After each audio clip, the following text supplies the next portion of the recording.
Assalamu alaikum. Welcome to this live, ladies and gentlemen. Sorry for being late, obviously. আমি ব্যস্ত ছিলাম একটু। আজকের এই লাইভে আপনাদের সবাইকে আমন্ত্রণ। বাংলাদেশের বিষয় নিয়ে যথারীতি আজকে মাইলস্টোন স্কুল অ্যান্ড কলেজের যে দুর্ভাগ্যজনক এবং যে ট্র্যাজেডি, সেই ট্র্যাজেডি নিয়ে কিছু কথা বলতে চাই। যদিও এই ট্র্যাজেডি নিয়ে চলছে অপরাজনীতি, অপচিকিৎসা, অপব্যবস্থাপনা, যেগুলো বাংলাদেশে গতানুগতিক এবং ভেরি নর্মাল। খুবই দুঃখজনক। এখন পর্যন্ত আমরা এর মধ্য দিয়ে যাচ্ছি। বাংলাদেশের মানুষ যে আসলে কোথাও কেউ নিরাপদ না, সেটা আমি গতকালকে আমার লাইভে বলেছিলাম, এর আগের দিনও বলেছি আমার পেজে, মানে প্রোফাইলে এমরান মাসুমে। এবং আমি বললাম না যে আমি বলছিলাম যে আমার লাইভে গতকালকে আপনার যে বাংলাদেশের মানুষ, আপনার প্রিয়জন, যে লাভড ওয়ান, যারা ঘর থেকে বের হয়ে যান, গড়ে যে ধরেন শহরে গেলেন, গড়ে বের হয়ে গিয়ে আবার গড়ে ফিরে আসা, এর চেয়ে বড় মেরাকল এবং এর চেয়ে বড় আল্লাহর নিয়ামত এবং রহমত আর হতেই পারে না, এটা আমি মনে করি। কেননা প্রতি মুহূর্তে দ্য হেজার্ডাস এনভায়রনমেন্ট তৈরি করে রেখেছেন সিস্টেম, বাংলাদেশের সিস্টেম প্রতিষ্ঠানগুলা। এত ভয়ঙ্কর ব্যবস্থা আমি আর কোথাও দেখি নাই।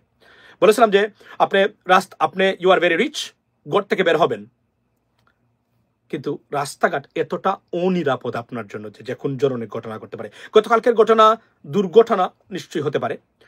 আমি আবার বলছি, এই ধরনের ঘটনা ঘটতেছে, আমেরিকাতে ঘটে, ব্রিটেনও ঘটে।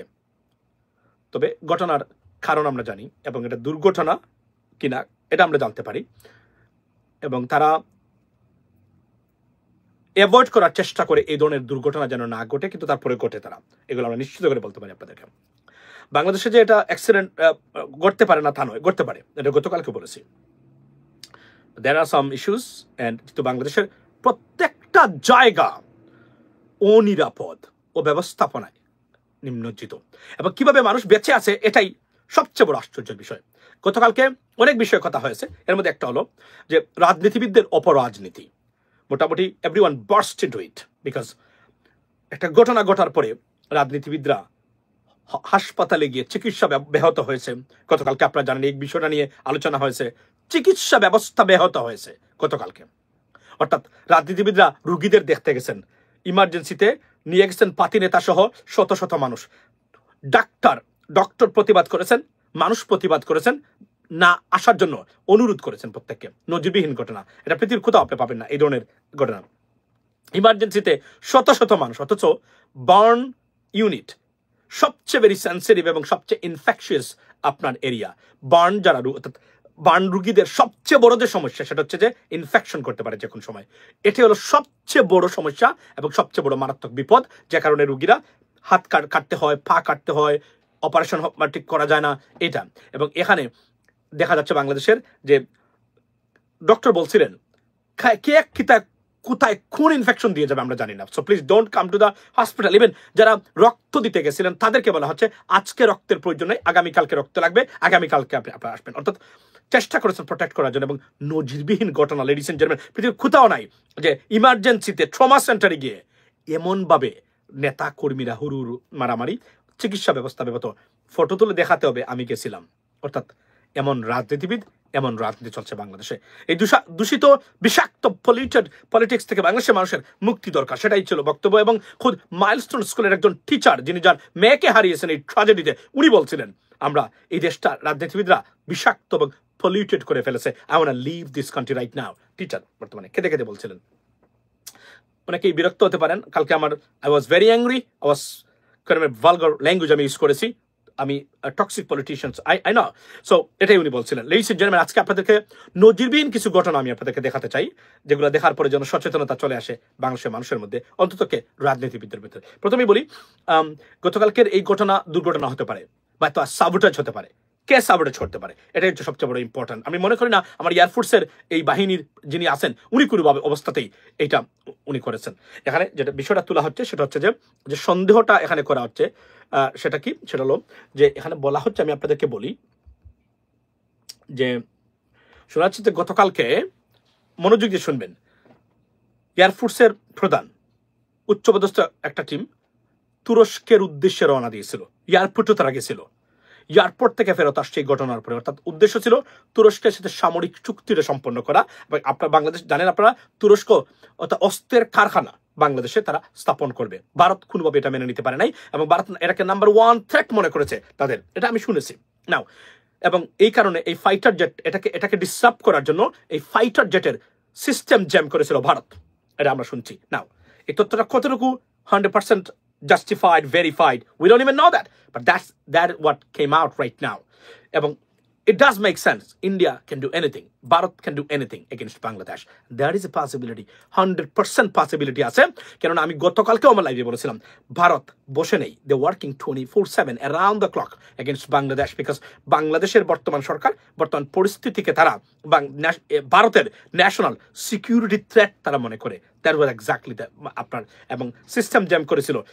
and the question is, can system be jammed? Yes, it is possible, যেটা এর আগেও তারা করেছিল।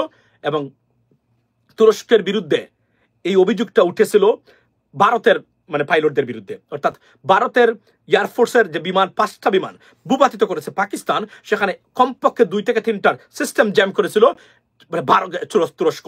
এই প্রশ্নটা এখন উঠছে প্রতিদিন, মানে এটা খুব ভারতীয় কর্তৃপক্ষ তারা এটার বিরুদ্ধে অভিযোগ করেছেন তারা।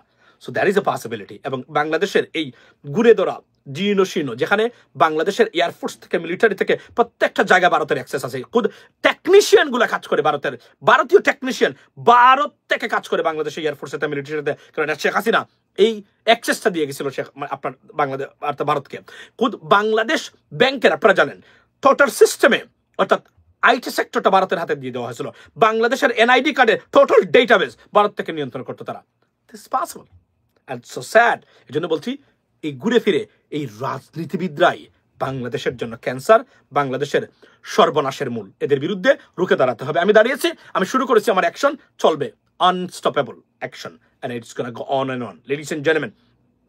এবং এটা হতে পারে অর্থাৎ কোনোভাবে যেন চুক্তি যেন এটা স্বাক্ষর না হয়, সেই এটা বাধা দেওয়া ছিল মূল উদ্দেশ্য, এবং they did it. And is it possible by India? 100%, over 1 million % possible, and they can do it like that, because all the systems of Bangladesh, even though sensitive and secretive system, within the reach of India, because Sheikh Hasina সব কিছুতে এভাবেই দিয়ে গেছে এবং সব data সব জায়গার access ভারতকে দিয়ে গেছে শেখ হাসিনা। সুতরাং it is possible, and I think exactly what happened. আর না হলে প্লেনটা ওঠার পরে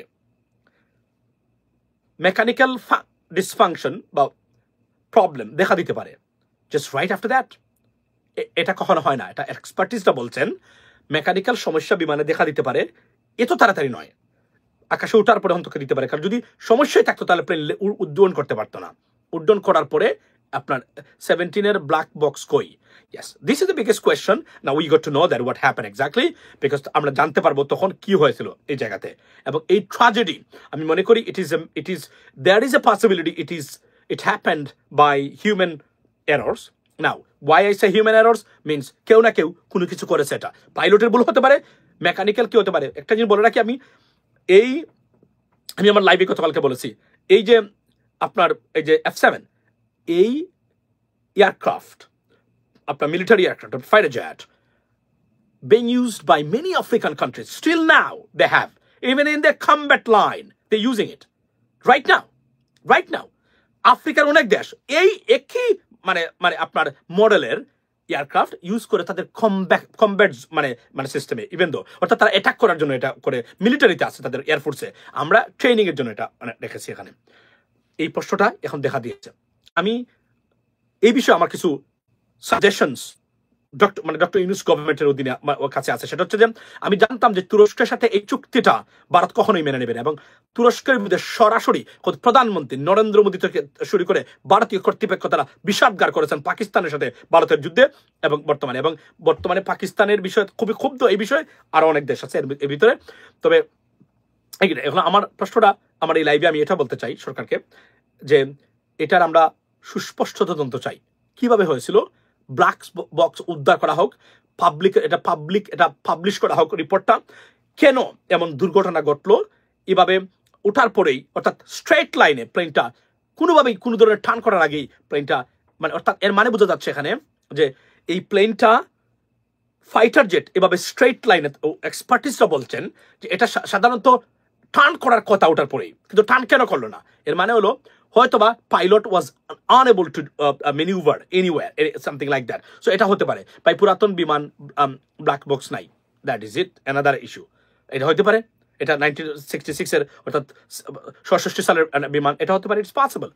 আপনাকে এখানে দেখেন, আমরা শুনলাম যে প্রতি বছর বাংলাদেশ থেকে $15 বিলিয়ন পাচার করেছে, এই সরকার এটা রিপোর্ট দিয়েছে। রাজনীতিবিদরা কি করেছেন দেখেন, আজকে আওয়ামী লীগ সমালোচনা করে, কোন মুখে সমালোচনা করে তারা আমি জানি না। আওয়ামী লীগ সমালোচনা করার কি অধিকার আছে? $15 বিলিয়ন প্রতি বছর তারা পাচার করেছে। একটা বছরের 6 মাসের টাকা যদি পাচার না করে বাংলাদেশের মিলিটারি আধুনিকায়নে ব্যবহার করতো, $7.5 বিলিয়ন, তাহলে বাংলাদেশের মিলিটারি হতো এশিয়ার মধ্যে অন্যতম আধুনিক মিলিটারি। এটা না করে তারা এভাবে রেখেছিল মিলিটারিকে, কারণ শেখ হাসিনা বা আওয়ামী লীগ ক্ষমতা থাকতে মিলিটারি কখনো আধুনিকায়ন হবে না। সেই আধুনিকায়ন যে আধুনিকায়ন সত্যিকার অর্থেই কমব্যাট রেডি, মানে কোন ধরনের মানে মানে আপনার ফোর্স হবে না বাংলাদেশ, কেন না ভারত কখনোই এটা হতে দেয় নাই। এই 17 বছরে বাংলাদেশের সর্বনাশ করে ফেলছে আওয়ামী লীগ, সর্বনাশ করে ফেলছে ভারত, এবং এমনভাবে করেছে যে বাংলাদেশের প্রত্যেকটা জায়গায় ক্যান্সার ঢুকিয়ে দিয়েছে, এবং এই ক্যান্সার ফিক্স করার মতো ক্ষমতা যে সরকার এসেছে বর্তমানে, তাদের কিছুটা থাকলেও রাজনৈতিক দলগুলার অনিচ্ছা আর বিশৃঙ্খলার কারণে এইটা তারা করতে পারবে কিনা, এই মুহূর্তে আমার সন্দেহ আমার দেখা দিয়েছে, এবং আমি সন্দেহ পোষণ করতেছি একদম আটমোস্ট, আমার মানে আপনার ডিসবিলিভ আছে, তারা হয়তো পারবেন না, কারণ রাজনীতিবিদরা ক্ষমতায় যাওয়ার জন্য যেভাবে পাগল হয়েছেন, তারা এই কাজটা তারা করতে দিচ্ছেন না। আমার একটাই এখন বক্তব্য, সেটা হলো যে আপনার যে কোনভাবে ডক্টর ইউনূসকে আমার পরামর্শ হলো যে আপনি যাবার আগে তুরস্কের সাথে আমাদের সামরিক চুক্তি এবং J-10C যে মাল্টি রোল কমব্যাট এয়ারক্রাফট আছে চীনের সাথে, সেখান থেকে এগুলো ক্রয় করতে হবে এবং এটা নিশ্চিত করতে হবে, এবং আপনারা যাবার আগেই এই সামরিক চুক্তিটা কমপ্লিট করে যেতে হবে, যেন কোনো সরকার এসে এটা পরিবর্তন না করতে পারে। এই অনুরোধটা আমি বর্তমান ডক্টর ইউনূস গভর্নমেন্টকে, সরকারকে আমি করতে চাই, এবং আমি যেন, কারণ আমরা কখনোই আপনাদেরকে ক্ষমা করবো না যদি আপনারা এটা না করে চলে যান। That is the bottom line, ladies and gentleman. এবং লালমনিরহাটের যে এয়ারবেস, এই সাজেশনগুলো, সেটা হলো আমরা চাই এটাকে যেন একদম পুরোপুরি প্রস্তুত করে এই সরকার চলে যাক, না হলে কোনো সরকার এসে বিএনপি ক্ষমতা আসলেও এটা করতে পারবে না, কেননা দালাল প্রত্যেকটা সরকার মানে সরকারে আছে এবং দলের ভিতরে আছে ভারতীয় দালালরা। এই দালালরা কখনোই বাংলাদেশকে ওই জায়গায় নিতে যাবে না। এজন্যই আমি মনে করি যে আপনার অনতিবিলম্বে সরকার এই কাজগুলো যেন তারা করে যায়। আমি আপনাদেরকে আরো একটা ভিডিও দেখাতে চাই যে আমাদের দেশের মূর্খতার সীমা, অর্থাৎ রাজনীতিবিদদের মূর্খতা কোন পর্যায়ে এবং কতটুকু আছে, আমাদের দেশের রাজনীতিবিদরা আসলে কতটা মূর্খ এবং কতটা মানে আপনার qualified two B the politician or the head of the government. আমি আপনাদের সামনে এটা তুলে ধরতে চাই। আমি এখানে একটা ভিডিও দেখাচ্ছি। আপনারা জানেন যে গতকালকে আমিও একজন হেলথ ওয়ার্কার, রাইট? আমি আমার জীবনে কখনো দেখি নাই যে আমাদের এখানে ট্রমা সেন্টারে পারমিশন ছাড়া নিজের স্ত্রী ওয়াইফ হাজবেন্ডকে দেখতে পারে না, সন্তান বাবাকে মাকে দেখতে পারে না, unless you have a serious permission. কিন্তু একটা বার্ন ইউনিটে সিরিয়াস বার্ন রুগীদের দেখতে রাজনীতিবিদদের তাড়াহুড়া। আমরা গতকালকে এটা বক্তব্য দিয়েছি এবং এটা মোটামুটি সবাই এবং ছাত্রী সবাই এটার তীব্র প্রতিবাদ জানিয়েছেন। এই সব ঘটনাকে নিয়ে তাদের এই অপরাজনীতি এবং রাজনৈতিক লেভেল দেওয়াটা, এবং তারা এত রাজনীতি করার পরে মানুষের ভোটাধিকার নেই, এত রাজনীতি করার পরে দুর্নীতি রন্ধ্রে রন্ধ্রে বাংলাদেশের, এটা অবশ্যই রাজনীতি নয়। যদি রাজনীতি থাকতো তাহলে এখানের উত্তর আমরা করতে পারতাম। আমরা অপরাজনীতির শিকার রাজনীতিবিদদের দ্বারা, এবং এই ডিসফাংশনাল অযোগ্য অপদার্থ রাজনীতিবিদরা 90% রাজনীতিবিদ অযোগ্য টু লিড ও বিকাম এন এমপি। বেশা ফুয়াদ ভাই বলছিল 100 জন এমপি হওয়ার মতো যোগ্য মানুষ বাংলাদেশে নাই। এর চেয়ে দুর্ভাগ্যজনক। অথচ একজন রাজনীতিবিদদের প্রতিদিন 10 থেকে 12টা প্রোগ্রামই থাকে, অর্থাৎ এতটা বিজি তারা তাদের সন্তানদের সাথে কথা বলতে পর্যন্ত পারে না।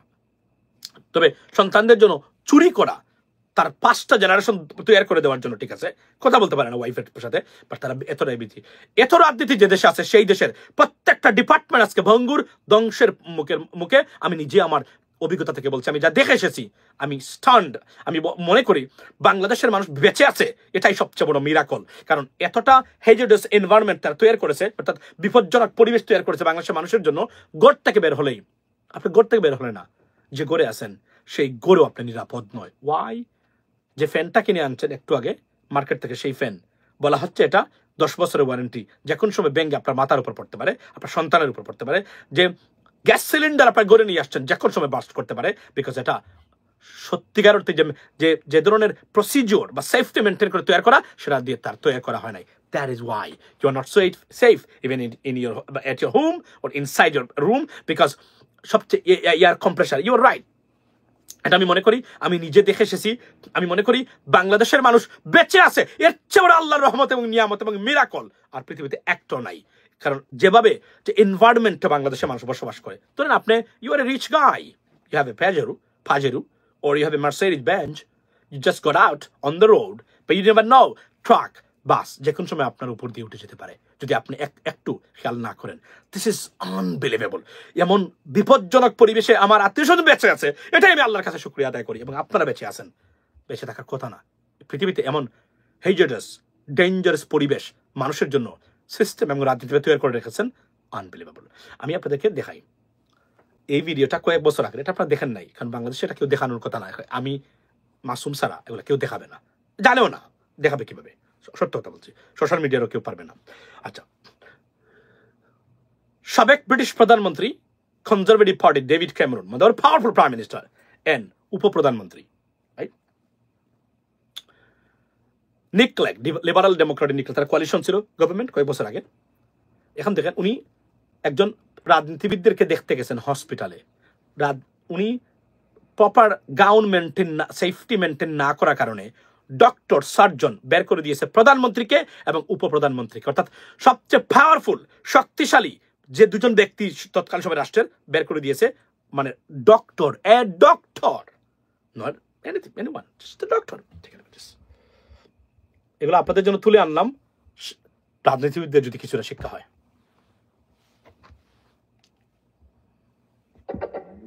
দেখেন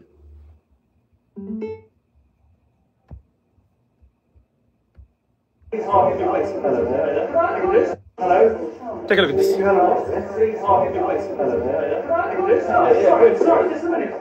Excuse me, I'm the senior big state in this department. Why is it that we're all told to walk around like this? Look, he's a doctor, he's a surgeon, and he's talking to the Prime Minister and Deputy Prime Minister and the Deputy Prime Minister. যে আপনারা যে এখানে আসছেন, এই যে রুগীকে দেখে আসছেন, এই যে রুগী বসে আছে মানে লাইন ডাউন, সো এই রুগীকে দেখতে আসতেছেন আপনারা, আপনাদের মাস্ক কোথায়, সেফটি রুলস কোথায়? আপনার প্রধানমন্ত্রী হলে কি যা ইচ্ছা তাই করতে পারেন কিনা? এখানে রুগীদের মানে সেফটি সবার আগে। Look at this.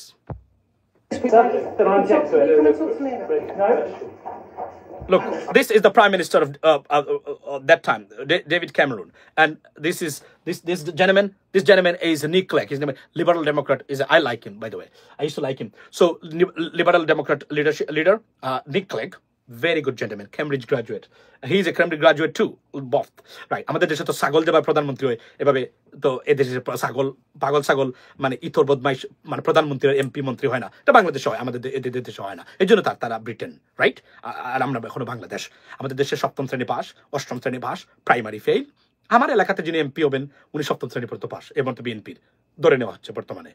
This is a shame for the nation. Take a look at this one more time. 2 Cambridge graduate, very seriously educated politicians and Prime Minister, Deputy Prime Minister went to see a patient, and the doctor said, look, where's your mask? Where is your gown? You don't maintain the safety rules of the patient and you got to get out. He kicked them out. উনি তার কাছে মানে বের করে দিয়েছেন, উনি এদেরকে বলেছেন আমি চাই না। আমি দেখাচ্ছি আপনাদেরকে, এটা কোথাও দেখেন নাই আপনার জীবনে, এটা আমি জানি, এগুলা আমি আপনাদেরকে দেখালাম, আপনাদের রাজনীতিবিদদের দেখাবেন যে জীবন মরণে দাঁড়িয়ে বাচ্চাগুলা পাতি নেতা নিয়ে 100-150 নিয়ে চলে গেছে হসপিটালে। নজিরবিহীন ঘটনা, আমি পৃথিবীর কোথাও দেখি নাই এমন মূর্খতা, অপরাজনীতি, এমন রীতিমতো আটকে ওঠার মতো। এরা আপনার দেশ পরিচালনা করবে, এরা আগামীতে আপনার এমপি হবে, ladies and gentlemen. Think about that. What kind of state and governing system and government you will receive from them? এতটা মূর্খতা আমি আমার জীবনে কখনো দেখি নাই। আমি হসপিটালে কাজ করি, ঠিক আছে? Why don't we when you no, I agree. Because you would have all taken our ties off. I think we'll come back. I'm not having it. Look. He says, I'm not having you. Look, this guy is over there. Look at that. This is the doctor. He got out. Outside of the door, he said, come out. He kicked him out. Look at that. And he said, okay, আমরা যাচ্ছি, আমরা আবার আসতেছি, কাপড় সুপড় পরে আমরা safety maintain করে আবার আসতেছি। Can you imagine that? Can you think about that? Can you imagine in Bangladesh? একজন প্রধানমন্ত্রী নয়, প্রাইম মিনিস্টার নয়, প্রেসিডেন্ট নয়, একজন পুলিশের প্রধানকে বলতে পারবে, একজন পুলিশের এসপিকে কোন ডক্টর বলতে পারবে, একজন এমপি কে বলতে পারবে, একজন রাজনীতিবিদদেরকে বলতে পারবে, বলতে পারবে না। এইসব গরু ছাগল মার্কা রাজনীতিবিদ আপনাদের এমপি মন্ত্রী হবে, আপনাদের লজ্জা করে না?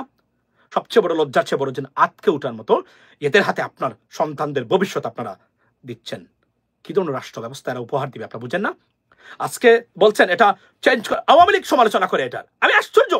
বিএনপিও সমালোচনা কার খাটে না এটার, কেননা আপনারা কয়টা মিগ 29 কিনেছিলেন বিএনপি যখন ক্ষমতায় ছিলেন? কয়টা? শেখ হাসিনা তো 29 দুর্নীতি করেও কিনেছিল কয়েকটা, যদিও দুর্নীতিগ্রস্ত প্রজেক্ট সাস্টেনেবল হতে পারে না, হয়ও নাই। তাই আপনি দেখেন আজকে যদি $15 বিলিয়ন পাচার করেছে আওয়ামী লীগ প্রতি বছর, একটা বছরের 6 মাসের টাকা আমাদের মিলিটারিতে খরচ করলে আমাদের মিলিটারি পৃথিবীর এশিয়ার অন্যতম মিলিটারি হতে পারতো না? কেন পারলেন না? এখন আসা লেকচার দেন, রাজনীতি করেন। ছাত্রলীগের নেতারা এই সুযোগে চলে আসছে ডক্টর ইউনুসকে নামাতে পারবেন না সমাজে, ওইটা অন্য লেভেলের কাহিনী। ইউনুসের প্রতি অভিযোগ থাকতে পারে আপনার, ডক্টর ইউনুসের প্রতি আপনার বা কারো, এটা কেন হলো না, বাট এরা দুর্নীতি করতেছে না, বাট এরা ফেল করতে পারে। এবং আই সি ওয়াই তাদের ফেইলিউরের অন্যতম কারণ হবে রাজনৈতিক দলগুলার অস্থিরতা, অসামঞ্জস্যতা, সাপোর্ট না দেওয়া, বিশৃঙ্খলা সৃষ্টি করা, সরকারকে ব্যতিব্যস্ত করা, সরকারকে কাজ করতে না দেওয়া, বিশৃঙ্খলা করে দেশের অবকাঠামোগত সব জায়গায় অস্থিরতা সৃষ্টি করা। নাম্বার 1 এখনো সেই রাজনীতিবিদরাই আবার দেশটাকে ব্যর্থ করে দেওয়ার কাজে জড়িত বলে আমি মনে করি না। It is well established now, ladies and gentleman, this what exactly happen in Bangladesh. Take a look at that. উপদেষ্টা সত্য করতাম না, এখন দেখি অনেক দেরি হয়ে গেছে। আমি উপদেষ্টাদের নিয়ে সত্য বলতেছেন, অফকোর্স উপদেষ্টা খালি শুধু না তো, আপনি কল্পনা করেন আমি যে সিস্টেমগুলো দেখে আসলাম বাংলাদেশের, broken, it was never fixed. এটা তো এই সরকারের দোষ না। ধরেন রাস্তাঘাটের যে কেউ দেখে আসছি, বা তাদের কারণে তো রাস্তাঘাট মানে সবকিছু, এই ট্রাফিক সিস্টেম তো ভেঙে পড়ে নাই, ছিলই না কখনো, একটু ওয়ার্স রয়েছে এখন। This is unbelievable. আমি আপনাদেরকে দেখেন না, শিক্ষা নেন। বাংলাদেশ আওয়ামী লীগের পক্ষ থেকে আমি আমার আন্তরিক সালাম ও ধন্যবাদ জানাচ্ছি। আসসালামু আলাইকুম। লোক এটা কি কল্পনা করতে পারেন কখনো? Excuse me, I'm the senior fixer in this department. Look at that. He said, উনি তার ইন্ট্রোডিউস করতেছেন, বলতেছেন, listen guys, you come here and এত বড় বেজ্জতি আর এম্বারেসমেন্ট হতেই পারে না। তারা ক্ষমা চেয়েছেন দুইজনেই যে তারা এখানে গেছিলেন কিভাবে। ইয়েস, তারা ক্ষমা দিয়ে apologised to the nation, to the doctor, two the hospital. ক্ষমতা থাকলে যা ইচ্ছা তাই করা যায় না, যেখানে এখানে পড়া যায় না। This is my territory and I know what to do and you have to maintain the proper procedure if you want to cross this line. I mean, I'm talking about if you get into the room. That's what exactly happened. It was a big embarrassment and everywhere it was criticized. I can recall that Sky News, Adam Bolton, when he গুলটেবল আলোচনা করেছিলেন যে তাদের common সেন্সের এই অভাবটা নিয়ে। Think about that. এগুলা কি কখনো বাংলাদেশের রাজনীতিবিদরা দেখেছেন? I'm sure they did never watched it, never seen that. Please, unseen খবর বা news. Show them, send it. If you can, send it to them so that they can learn something out of it and become a good human. This is disgraceful, disgusting. You know what? I feel very appalled that they will run this country this way, that way. This is politician. These are politicians. They will be your leaderships and your ministers and MPs, ladies and gentlemen, and they will run this country like a monkey. This is unbelievable. এটা আপনার শঙ্কিত হওয়ার যথেষ্ট কারণ আছে। এজন্য আমি বলছি, সংগ্রাম করেছেন আরো একটা বিপ্লব আপনাদের করতে হবে। সেটা কি? দুর্বৃত্তায়িত রাজনৈতিক ব্যবস্থা এবং দুর্বৃত্তায়িত রাজনীতিবিদদের বিরুদ্ধে যদি আরো একটা বিপ্লব না করতে পারেন, দেশকে আপনি কখনো ঠিক করতে পারবেন না। I see that this country is going to be failed. Why?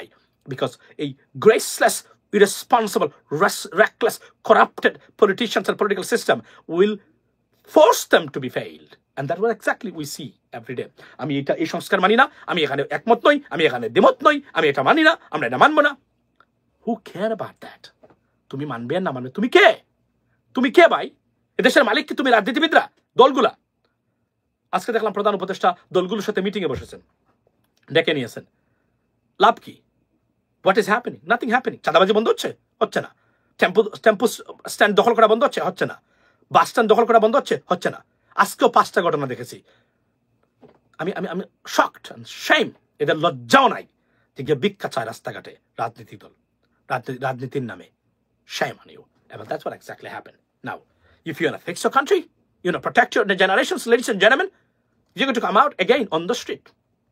এদেরকে কয়েকটা দল থেকে ধরে কয়েকটাকে ধরে নিয়ে এসে সিস্টেম করতে হবে। সিস্টেম কি? জুতা পেটা করতে হবে। That's exactly one solution. If you can't do that, you're not going to get your country back. You got 50% back your country now because you just released your country from India. But on the way to be grabbed by India again. I can see that. আজকে দেখলাম doctor আনতেছেন India থেকে এখানে। Why you have to bring doctors and nurses from India? Go to China. Go to big European countries. We have money. প্রবাসীরা পয়সা পাঠাচ্ছে। এদেরকে free treatment দিতে হবে। এই প্রত্যেক পরিবারকে ক্ষতিপূরণ সহ একদম ফ্রি চিকিৎসা ব্যবস্থা দিতে হবে। তাদের মানসিক সাপোর্টের জন্য যা যা করা দরকার দিতে হবে, সব কিছু দিতে হবে। কারণ এটা অপূরণীয় ক্ষতি। এটা মিলিটারির প্লেন অ্যাক্সিডেন্ট হয়েছে, এখান থেকে বের করে আনতে হবে। এই যে মিলিটারি বাংলাদেশের, এরা যে ধরনের লাক্সারিয়াস জীবনযাপন করে, এদের ভূমিকা কি? দুই একটা ইলেকশন বাংলাদেশের মানুষের কাছে চুরি করে নেওয়া হয়েছে, এখানে তারা সহযোগিতা করেছে। এখন তো আজিজকে গ্রেফতার করা হয় নাই, সেনাবাহিনীর প্রধানকে। এটা লজ্জা, এটা danger. That is from me right now for you, ladies and gentlemen. I tried my best to display and port and lay out what is happening and why, what you should do, what you should not do. That is from me right now. So, above all, এই অপদার্থ, অযোগ্য, মূর্খ, corrupted, দুর্নীতিগ্রস্ত রাজনীতিবিদদের কাছ থেকে মুক্তির জন্য আরো একটা সংগ্রাম আপনাদেরকে করতেই হবে। না হলে এদেশের কোনো রক্ষা নেই। কারণ মনে আছে মাইলস্টোন কলেজের টিচার, উনি বলেছেন, যার মেয়ে উনি লস করেছেন, আগুনে পড়ে মারা গেছে, উনি বলেছেন এদেশ রাজনীতিবিদরা পলিউটেড করেছে, দূষিত করেছে। এদেশে আমি থাকতে চাই না। I want to leave this country. And I understand his feelings and his position right now. That's what exactly everyone. Why people are desperate to leave this country? কেন বাংলাদেশে থাকতে চান? আমি দেখেছি তরুণরা কিভাবে, আমাদের সিলেটের তো 90% তরুণ যারা young, they are desperate to leave this country because they think this country, they have no future. Despite of that, we have a future in Bangladesh. If we have a good people run the country 5 years, এটা হচ্ছে সবচেয়ে সুখের বিষয় হলো এত প্রবলেমসের ভিতরে আমি সমাধানও দেখেছি কোথায় সমাধান করা যাবে। But you got to send right people to the right department, right area who can fix this problem. This is the bottom line, ladies and gentlemen. ভালো মানুষকে, যে মানুষ বুঝে শুনে লেখাপড়া জানা সৎ, রাজনীতি বুঝে, লেখাপড়া থাকলে হবে না। You have to understand politics because government is a part of the political system, right? So এটা যদি না বুঝেন আপনি পারবেন না। এই যে সরকারের মানুষ যারা আছে এরা অনেকেই ভীত সন্ত্রস্ত, এরা ভীত অনেকেই। আমি দেখলাম, আমি অনেক উপদেষ্টার সাথে দেখা করেছি, এর মধ্যে দু একজনের সাথে দেখা করেছি, এরা ইলিয়াস হোসেন আর পিনাকিদা, এই দুইজন এদেরকে শেষ করে দিয়েছে। এদের বিরুদ্ধে মিথ্যা অনেকগুলা রিপোর্ট দিয়ে ভিডিও বানিয়ে মানসিকভাবে একদম শেষ করে দিয়েছে। আমি এদেরকে মানসিক বুস্টিং এর জন্য মানসিকভাবে জোর দিয়ে আসছি, বলেছে স্যার এটা আসবে, এটা আসবে না, এটা এভাবে করতে হবে, এভাবে এরা আপনাদের বিরুদ্ধে ভিডিও বানাতে পারে, বাট এভাবে নিজেদেরকে শক্ত রাখতে হবে, ট্যাকল করতে হবে। কারণ এরা ভেঙে পড়েছে স্বাভাবিকভাবে। কেন ভেঙে পড়েছে? কারণ এরা অভ্যস্ত না এই ধরনের বেজ্জতি দেখে। That's the bottom line, ladies and gentlemen. ভালো থাকবেন। এটাই ছিল আমার কাছ থেকে। অন্য সময় কথা হবে ইনশাল্লাহ। আসসালামু আলাইকুম। ভিডিওটা ভালো লাগলে প্রত্যেকের কাছে পৌঁছাবেন। ভালো থাকবেন সে পর্যন্ত। আসসালামু আলাইকুম।